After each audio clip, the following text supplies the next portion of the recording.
Nga hëna në të premte, në orën 10, në Radio Tirana 1.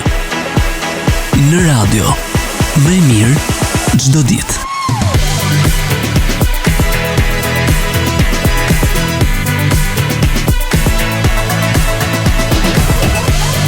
Vjojmë që t'jemi në transmetimin e drejt për drejt programit në radio të dashurmiq, ndërsa siç e përmenda dhe në fillim të programit, këngëtari i njohur shqiptar Shpat Kasapi u nda nga jeta në moshën 40 vjeçare. Sipas mediave në Maqedoninë e Veriut, këngëtari gjendej në Itali gjatë ditëve të fundit, ka pasur një problem shëndetësor të natyrës kardiake për të cilin nuk arrit të ndërhyej në kohë, ndërsa ne do të kemi në këtë moment në një lidhje të drejt për drejt mikun dhe bashkëpunëtorin e tij, kompozitorin e mirënjohur Gent Myftaraj. Genti, përshëndetje, mirë se vjen në programin në radio. Përshëndetje Andri. Ngushëllime për humbjen e mikut edhe kolegut, një humbje që na ka trishtuar të gjithëve, besoj edhe për ju akoma më shumë që e njihnit dhe e njihnit prej vitesh, madje. Kam një misi prej vitesh dhe para 2-3 ditësh kam folur me të, ka qenë normal, i qetë. Kishim do të ftonim në një spektakël televiziv. Dhe flisnim për detajet, për materialin e tjerë dhe më duk shumë i qetë, as nuk e prisja. Dhe sot në mëngjes më zgjon bashkëshortja, më thotë kështu dhe jam zgjuar i tmerruar, me thënë drejtën, i tmerruar. Një lajm se di, unë kam pas një sime të shumë të afërt, një djalë i mirë, familje e ralla të shqiptarëve në Maqedoninë e Veriut. Si çfarë them, nuk di çfarë them, nuk di. E di që është e vështirë, Genti, e di që është e vështirë një lajm shokues dhe një humbje e madhe për më tepër dhe në një moshë të re, por sa ditë përpara kishit komunikuar, Genti, për të kuptuar pak që çfarë ndodhi me të? A ka patur ndoshta probleme shëndetësore që solli këtë fatalitet apo? Nuk di asnjë, s'kam asnjë informacion lidhur me këtë. Di që kam folur, ka qenë i qetë, normal. Nuk mu duk i smur, nuk mu duk që kishte probleme. Kam folur me të në telefon, si çdo herë më duk i qetë. Dhe nuk e kam pritur këtë gjë për ti, ai ka qenë goxha djalë i shëndetshëm, nuk është se ndonjë pritshmëri, por se di çfarë arsyet. Po ndërkohë nuk e dia, ke mundur, Genti, të komunikosh me ndoshta familjar apo njerëz të afërt në Maqedoninë e Veriut për të kuptuar se në media është raportuar që ditën e fundit është nisur për në Itali, por që nuk është mundur do të ndërhyjet në kohë. Nuk e dia, ke ti informacion për këtë? Jo, këtë informacion nuk e kam. Di që ka qenë në Itali, se më tha një miku im, nuk e kam këtë informacion. Mbase mund të ketë pas, nëse ka shkuar në Itali sot ose i bie që mund të ketë pas një ditë më parë probleme, komplikacione me zemrën, po nuk e di qetë, nuk e të folur diçka lidhje me këtë gjë. E di që edhe babai i tij ka pasur të njëjtën gjë kur i ka vdekur, por ai nuk është se shankuar ndonjëherë, domethënë që kam vuaj nga kjo gjë. Pra nuk është shankuar nga problemet me zemrën kardiake, siç të shohë. Jo, sepse kemi edhe goxha kohë dhe kemi punuar në studim, madje projektet e fundit që i ka pas me mua. Po. Dhe ka qenë i qeshur i gjallë, mbase problemet pastaj që i rodhen me familjen që u nda. Mos e kam bërë më të ndjet pak në depresion, nuk e di. Mund të kenë lënë gjurmë, se janë situata të vështira. Po, situata të vështira, mund të lënë gjurmë edhe mund të ketë pas një indicje lidhje me këtë, po nuk di. Shumë e rëndë, fakt. Shumë e rëndë. Djalë i ri, një artist i mrekullueshëm. Si e kujton si artist, Genti, nga bashkëpunimet që keni pasur kohëve të fundit, keni bashkëpunuar shumë veçanërisht edhe si ishte ai në studio, si ishte si këngëtar, por edhe si mik, si njerëz, si e kujton, si çfarë veçon? Kjo shpati veçoja atë ishte shumë emotiv në sensin e mirë të fjalës. Muzikën e kishte shumë, domethënë ai jetonte për muzikën, me thënë të drejtën. Njëte instrumenti, binte pianos. Edhe tipte përshtypjen aty djalit që thjesht ishte këndonte atë muzikën komerciale të tim, por jo, ai kishte shumë dëshirë të bënte një muzikë të mirë.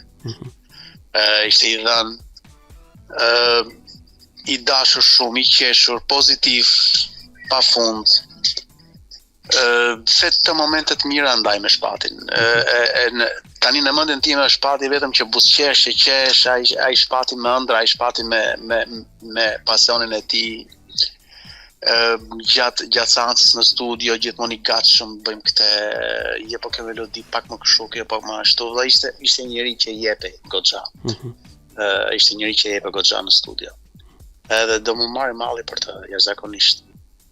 Kam pas shumë mik, edhe pse rrallë takoheshim, por kam qenë një ndër njerëzit që ai kur vinte në Shqipëri më bënte telefon, takoheshim.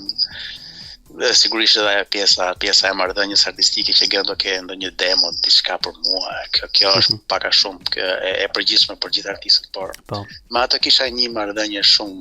Jam njohur para le të themi 15 vitesh, diçka aty ka qenë. Në festival kombëtar, nëse lejohet Andri, që mbase kishte ndonjë pjesë. Edhe ka qenë edhe me shpatin më lit për herë të parë në festival kombëtar, unë kam marrë pjesë me shpatin. Ka qenë kur ka fituar, më duket Kesi Tola, diçka e tillë. Me këngën Jam kam të fal, apo? Arome Mediterrane. Jo, ka një këngë, Arome Mediterrane. Arome Mediterrane, po.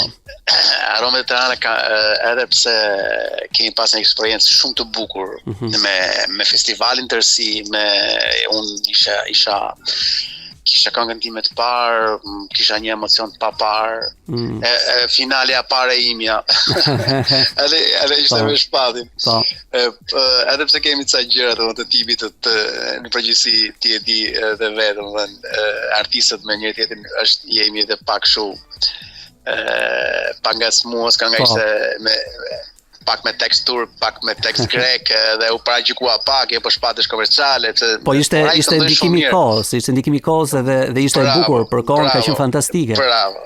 Për kohën ka qenë po një këngë shumë e bukur, edhe shpati këndoi shumë mirë, se ishte i paragjykimi që shpati po si do këndoj, jo, këndoi shumë mirë.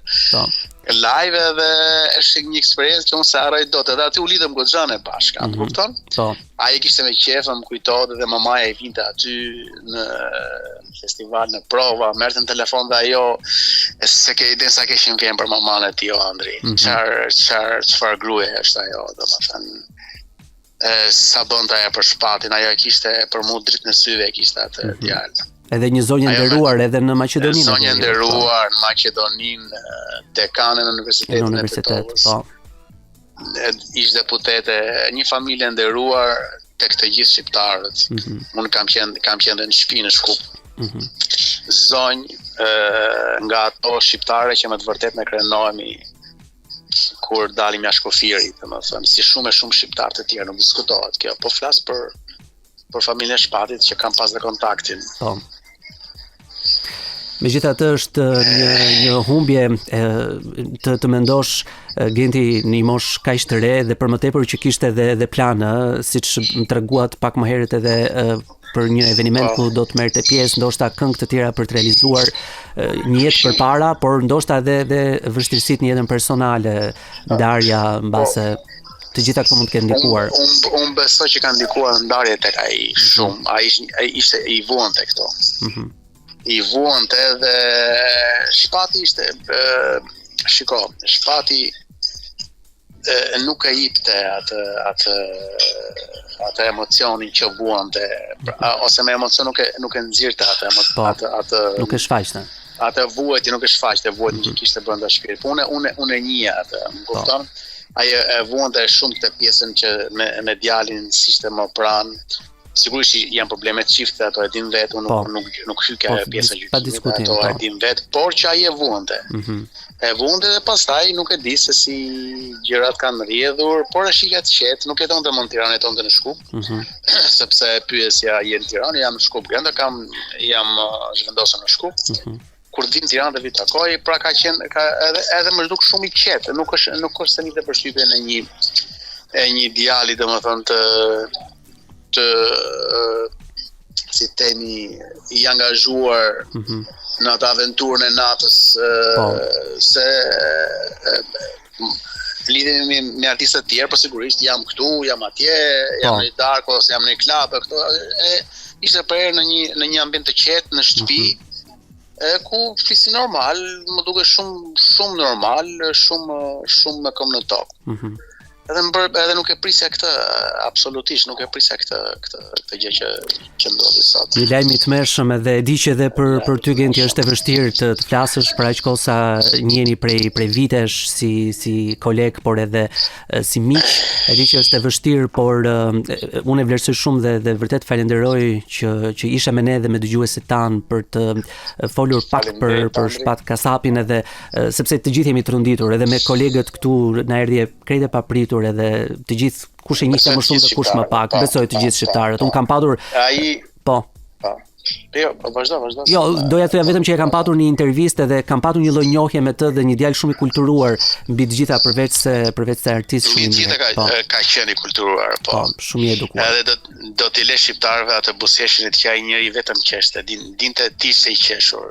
I ka dhënë shqiptarëve lumturi edhe në momente kur shqiptarët nuk e kanë pasur lumturinë pranë tyre, por edhe që e kanë pas nevojë pafund të jenë të lumtur. Ai njeri ka qenë e ka plotësuar puzzle-in e një pjesë të lumturisë shqiptarëve, mendoj. Shumë e vërtet. Genti, të falenderoj shumë që ishe me ne, ngushëllim edhe një herë për humbjen e mikut edhe kolegut. Faleminderit dhe ty. Edhe vlerësoj shumë familjarëve të Shpatës. Absolutisht, ngushëllime. Të përshëndesim Genti. Gjithë mirat, shëndet, gjithë mirat. Faleminderit, më dëgjofshim. Nga hëna në të premte, në orën 10, në Radio Tirana 1. Në radio, më mirë çdo ditë.